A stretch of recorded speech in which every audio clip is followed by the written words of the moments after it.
ముచ్చట్లు షురు. ప్రజాపాలన అనగానేమి? ప్రజాపాలన అనగా రుణాలు మాఫీ చేయుర్రని అడిగిన రైతులను అరెస్టు చేసుడు ప్రజాపాలన.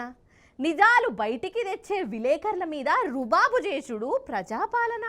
వరద బాధితులకు సాయంగా పోయి వాళ్లకు కడుపు నిండా తిండి పెట్టినోళ్ళ మీద దాడి చేసుడు ప్రజాపాలన.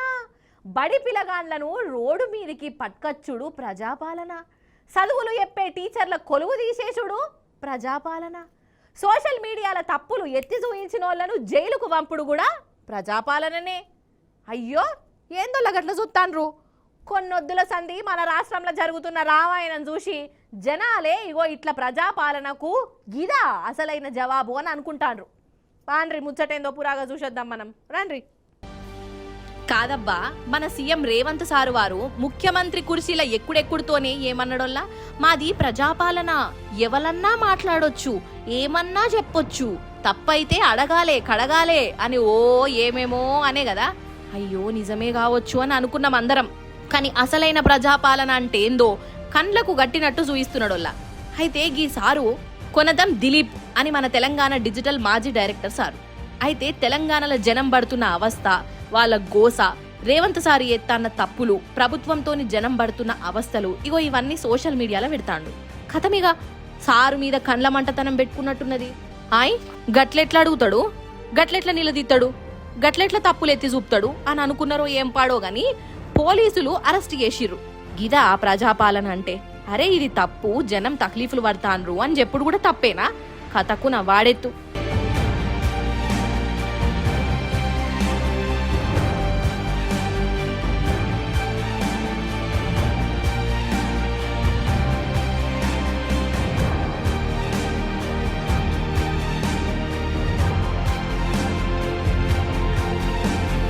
ఇట్లనే కాదొల్లా, మీరే చూస్తాండ్రు కదా ఈ 9 నెలల సంధి మన తెలంగాణలా ఏమైతున్నదో.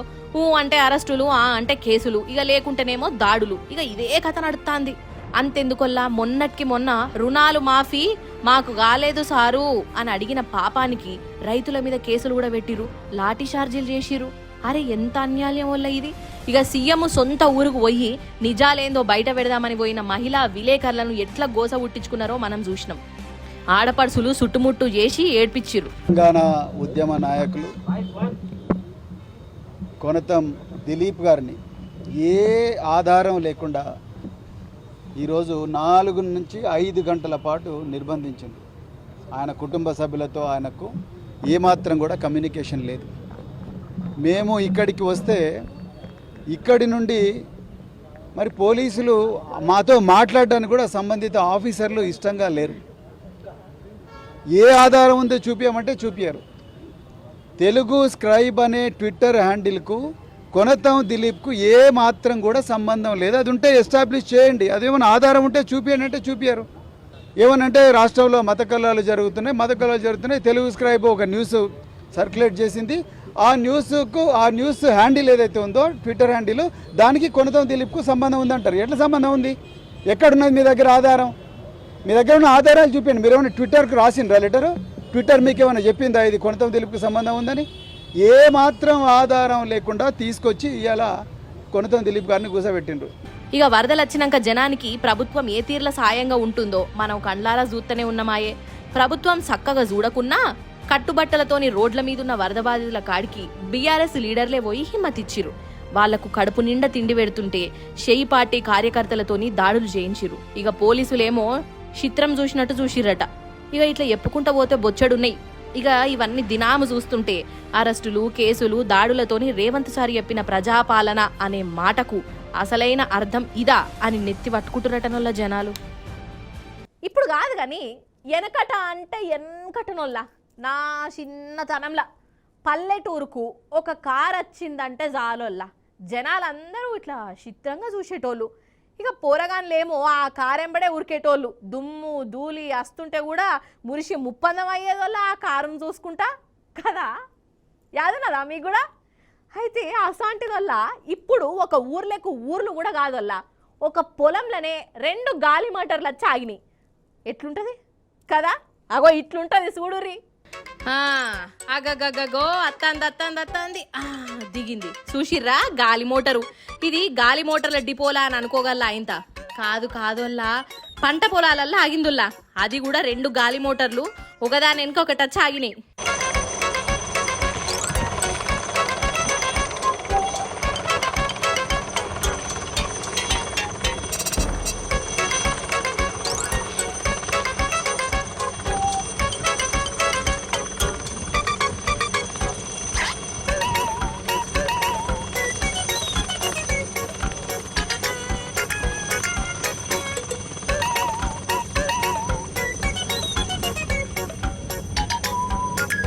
ఇక ఈ గాలి మోటార్లు ఆగే కాడ ఆగకనట పొలాల కాడికి అచ్చుడేంది? కొంపదీసి వరిగడ్డి గిట్ల గాలి మోటార్లు కొంచెం పోతారా, లేకుంటే వడ్ల బస్తాలు గిట్లా పట్టుకపోతారా అని కారడ్డం ఆడేరుల్లో. అయితే ఇవి ఎయిర్ ఫోర్స్ వాళ్ళ గాలి మోటార్ల విజయవాడ వరద బాధితుల కోసం అటు మీది బాజుకెళ్ళి అత్తున్నాయట. కానీ ఈ గాలి మోటార్లు గాలిల్ని జరసేపు గాయి చేసినాయి. నట్లు లూజ్ అయినాయో లేకుంటే పెట్రోలే ఓడిచిందో మనకు తెలియదు. కానీ జర్రంతా ఎటమటం చేసింది. జరసేపు అట్లట్లనే చక్కర్లు కొట్టి లాస్ట్కు నల్గొండ జిల్లా వనిపాక ఊర్లే ఉన్న బాయికాడ ఇగో ఈ గాలి మోటార్ను ఎమర్జెన్సీలో దించిర్రు. ఇంకా నయము ఎవరికి ఏం కాలే. ఇక బాయికాడికి గాలి మోటార్లు అచ్చుడుతోనే జనాలు ఒగపరిచానైన రానుల్లా. అసలు నేనే గనక ఆడ ఉంటే నాకే గజ్జుమను కావచ్చు, పేల్తదా కూల్తదా, ఓయమ్మనే నా మీద పడుతుందా ఏంది అని అనుమాన పడుకుంటా.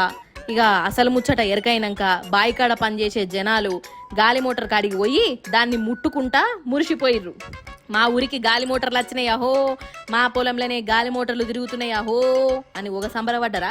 ఇగో ఈ అక్కలను చూడుండ్రోల్లా గాలి మోటారు వాళ్ళ కళ్ళ ముంగట కనబడంగానే వాళ్ళ మొహంలో ఎంత సంబరం కనబడుతుందో కదా. జిందగీలా ఎక్కుతామో ఎక్కమో గాని ఫోటో వల్ల దిగుడే కావాలి అని అనుకున్నారు.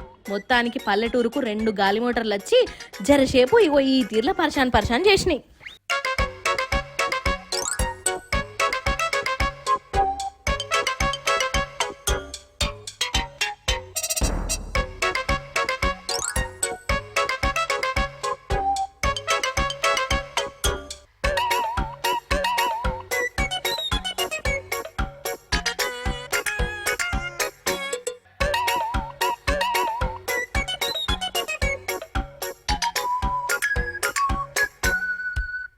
నిజంగా పోలీస్ అంటేనే ఆ పవర్ అలాగుంటుందోల్లా.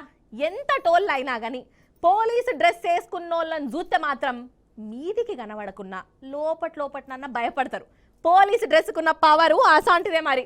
అందుకే కాదల్లా మన సాయి కుమారు ఏమనేది, కనిపించే ఈ 3 సింహాలు నీతికి న్యాయానికి ధర్మానికి ప్రతీకలైతే కనిపించని ఆ 4వ సింహమేరా ఈ పోలీస్ అని గదిరించిండోల్లా ఒక సినిమాలందరినీ కదా.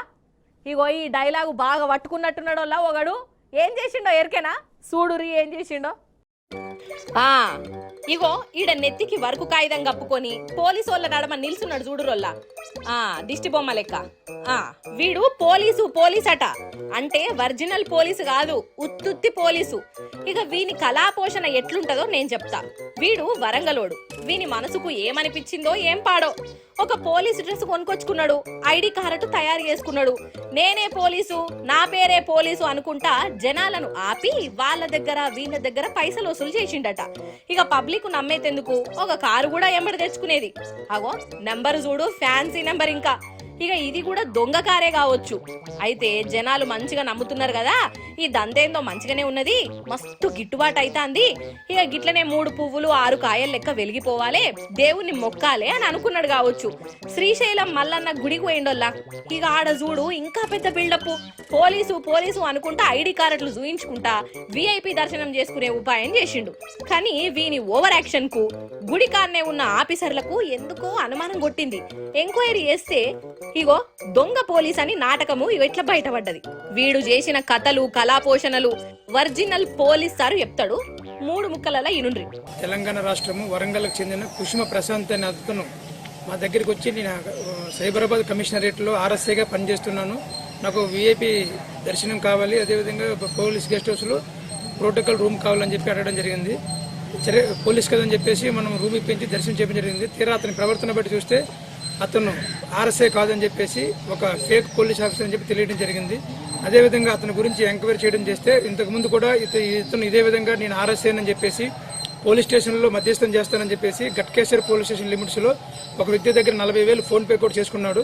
అదేవిధంగా ఇతను చదువుకునేటప్పుడు ప్రిపేర్ అవుతూ కొంతమంది పోలీస్ ఆఫీసర్స్ ఫోటోలు పెట్టుకొని అదేవిధంగా పోలీస్ ఆఫీసర్తో పరిచయాలు పెంచుకుంటూ నేను ఆర్ఎస్ఐగా పనిచేస్తానని చెప్పి అందరినీ జనాలు బెదిరించి దందా చేస్తున్నాడు. ఆగనట చూసిన రానోళ్ళ దొంగలు కూడా పోలీసుల అవతారంలకు మారిపోయి ఎట్ల కొంపలు ముంచుతాన్రో. సరే, ఇక దొంగోడంటే నాకు ముచ్చట యాదకొచ్చింది. పనుల పని ఇప్పుడు మనము ఆంధ్రాకు పోదాం పాన్రోల్లా. గుంటూరు జిల్లా పొన్నూర్లనొల్ల బంగారం దుకాణంలా దొంగలు చేసిన కథ చూడాలి.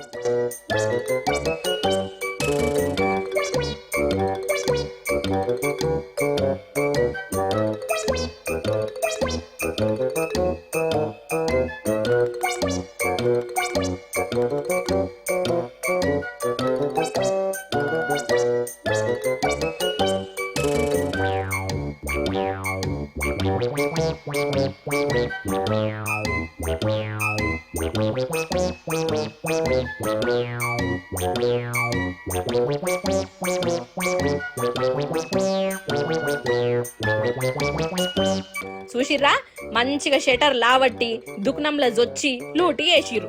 దగ్గర 28 లక్షల రూపాయల ఇలువగల్ల నగలెత్తుకపోయిర్రట. అన్నట్టు దొంగలంటే ఏదో ముసుగులు కప్పుకొని బండి మీద తిరుక్కుంటా చోరీలకు తెగబడతారు అని అనుకుంటాం కదా.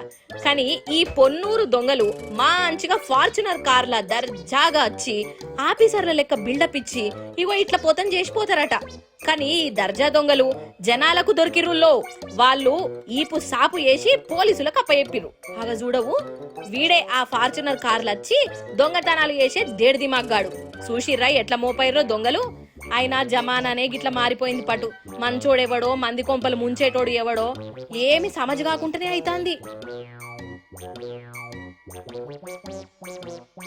అప్పుడప్పుడు అనిపిస్తుందోల్లా, కొందరు జిందగీ మొత్తంలో రెక్కలు ముక్కలు వేసుకొని కష్టపడ్డా కొలువులు చేసినా ₹1,00,00,000 కమాయించుడు మాత్రము గగనం అంటే గగనం అవుతుంది. అంతేనా కాదా? అసలు నన్ను అడిగితే ₹1,00,00,000 చేతిలో ఉంటే గనక సప్పుడేక వాటిని ₹1,00,000 మిత్తికిచ్చేసి ఆరాంసే కాలు మీద కాలేసుకొని బతకొచ్చల్లా. వాళ్ళతోని వీళ్ళతోని మంచిగా షాయి దాక్కుంటా ముచ్చట పెట్టుకుంటా పొద్దెల్లా తీసుకుంటూ ఉండొచ్చు నిమ్మలంగా. ₹1,00,00,000 రూపాయి మిత్తి అంటే నెలకు ₹1,00,000 అన్నట్టులా.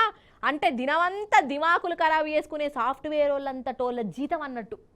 అంటే చాలా మంది సాదా సీదా జనాలే జీవితాంతం బతికేతెందుకు, రందులు రప్పలు లేకుండా బతికేతెందుకు ₹1,00,00,000 ఉంటే చాలని అనుకుంటుంటే కొందరు ఉన్నలోల్లా ఖాళీ ఇన్కమ్ ట్యాక్స్లే 100 కోట్ల మీద కడతాండ్రు. ఇక వాళ్ళను చూసి కుళ్ళుకుంటారా, పరిశాన్ అవుతారా, పైసల మీద గంతపాయిరం పెంచుకొని కమాయిస్తున్నందుకు వాళ్ళను తారీఫు ఎత్తారా, మీ ఇష్టము. ఇక లెవలో ఆ మహానుభావులు ఎవలో చూడురోళ్ళ మీరే. ఇగో షారుఖ్ ఖాను 92 కోట్లు, సల్మాన్ ఖాను 75 కోట్లు, తమిళం హీరో విజయ్ 80 కోట్లు, క్రికెటర్ కోహ్లీ 66 కోట్లు. కోట్లు కోట్లు అంటుర్రు, అసలే వాన పడతాంది, వాన కోట్లా ఏంది అని అనుకునేరు. వాళ్ళు వేసుకునే వాన కోట్లో గరం కోట్లో కావు, ఈ ఏడాది ఒక్కొక్కరు కట్టిన ట్యాక్సు. అరే అవల్లా, ఖాళీ షారుఖ్ ఖాన్ ఒక్కడే ఇన్కమ్ ట్యాక్స్ ఏడాదిలో 92 కోట్లు కట్టిండట. 92 కోట్లే ట్యాక్స్ అంటే మరి ఈయన కమాయి ఎంత ఉండొచ్చు, ఖర్చు ఎంత ఉండొచ్చు? అసలు నన్ను అడిగితే ఏడాది మొత్తము ఈయన 90 కోట్లన్న ఖర్చు ఎత్తాడా? అసలు నన్ను అడిగితే ఈయన ఏడాదంతా చేసే ఖర్చు కంటే కూడా కట్టే ట్యాక్సే ఎక్కువ అన్నట్టు. అంతే కదా నోళ్ళ? 90 కోట్లంటే ఏంది అసలు? ఈయన తర్వాత సల్మాన్ ఖాను, గిల్మాన్ ఖాను, కోహ్లీ, ధోని, గీని ఇట్లా వీళ్ళున్నారు. అందరూ 30 కోట్లు, 40 కోట్లు, 50 కోట్లు, 60 కోట్లు, ఇదే కోట్లల్లనే లెక్క. అసలు వేలు వందలు గానే కాదు.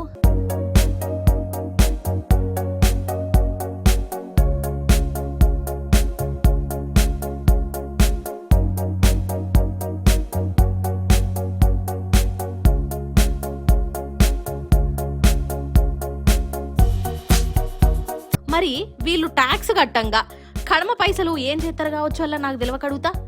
ఎంత తిన్నా ఎంత తిరిగినా పోరలను ఎంత పెద్ద బల్లేసినా ఏడాదికి ఎక్కువ. సరే, 1 కోటో 2 కోట్లో 3 కోట్లో ఖర్చు అయితే అని అనుకుందాం. అంటే వీళ్ళు ఇప్పటిదాకా కమాయించిన సంపాదన ఎన్ని వేల కోట్లుండొచ్చు, ఎన్ని అర్రల్లిండొచ్చు కదా. వీళ్ళు ఒక్క ఏడాదికి కట్టే ఖాళీ ఇన్కమ్ ట్యాక్స్ పైసలతోని మనసుంటోళ్ళు ఓ 4-5 తరాలు ఆరాంసే బతుకుతాయి, అంతే కదా. అయినా గాని వీళ్ళని చూడురోల్లా, మాకు బొచ్చడు పైసలున్నాయి, ఇక కమాయించడానికి చాలు. ఉత్తగా తింటాం పంటాం అట్లా అట్లా తిరుగుతాం మాకేం తక్కువ అని అనుకోలేదోల్లా. తెల్లారు లేచిన కాంచెల్లి రాత్రి దాకా పైసల కమాయి మీదనే పడుతుర్రు. రోజులకు రోజులు ఇంటికి కుటుంబానికి దూరంగా ఉండి షూటింగులని అడవడేజులని ప్రోగ్రాములని మన్నని మశానమని హగో పని మీద పడుతూనే ఉన్నారు. అంటే వాళ్లకు పైసల మీద ప్రేమనా పని మీద పాయిరమా ఏమో మరి వాళ్ళకే తెలియాలే కదా. అరే చెట్టు చూసినావా, అప్పటి సంది మీకు ముచ్చట చెప్పాలి అని అనుకుంటూనే ఉన్నా మా ఇల్లే మర్చిపోయినా. ఇగో ఇప్పుడు మళ్ళీ పోయే వాళ్ళకి నాకు ముచ్చట యాదకొచ్చింది. ఇక ఆ ముచ్చట ఏందో ఈడ కూర్చొని చెప్పుడు కాదు కానీ వల్ల అదేందో మీరే చూసేయండి జప్పున. నిజం చెప్తున్నా, ఇగో ముచ్చట చూస్తేనైతే తాగుబోతులకు ఇవాళ కంటి మీద నిద్ర కూడా రాదు కావచ్చు. వల్ల పానమంతా కలుపుమంటది కావచ్చు. ఈ సూర్యాపేట పోలీసులకు కొంచెమన్నా మానవత్వం ఉండదా? మందుబాబుల మీద కొంచెమన్నా జాలి దయ కరుణ ఇసోంటివి ఉండయా అని గులుగుతుంటారు కావచ్చు. ఆగ చూడరాదురల్ల మీరు కూడా.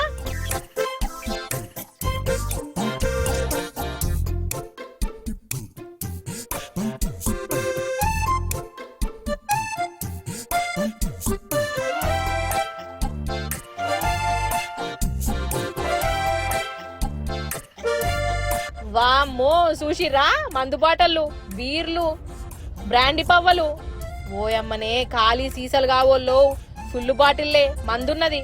ఇక వాటన్నిటిని భూమి పాలు చేసిర్రు సూర్యాపేట పోలీసులు.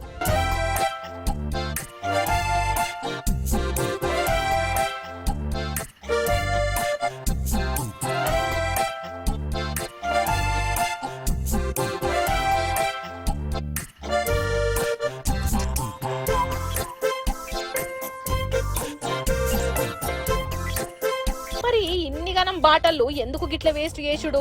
ఎవరికన్నిచ్చినా జర పుణ్యమో లేకుంటే ఎవరికన్నిచ్చినా జర పుణ్యమో పరమార్థమో వచ్చు కదా అని అనిపించచ్చు. ఇవట లెక్కాపత్రం లేని మందు బాటిల్లట డూప్లికేట్ కూడా ఉన్నాయి, కొన్నేమో డేట్లు అయిపోయినాయి కూడా ఉన్నాయి. ఇగో ఇట్లా మంది కొంపలు ముంచేటి అన్నట్టు. అందుకే పోలీసులు ఆ మందు బాటలను దొరకబట్టి ఇగో ఇట్లా తుక్కు తుక్కు వేసిర్రు అన్నట్టు. దగ్గర 2-3 లక్షల రూపాయల మాలట.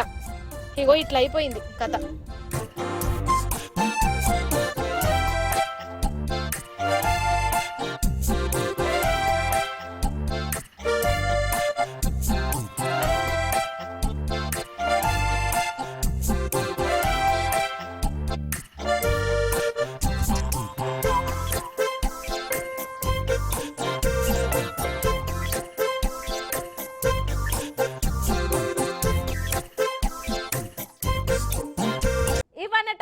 ముచ్చట్లు మళ్ళీ రేపు వస్తుంది కదా మీ మల్లీశ్వరి.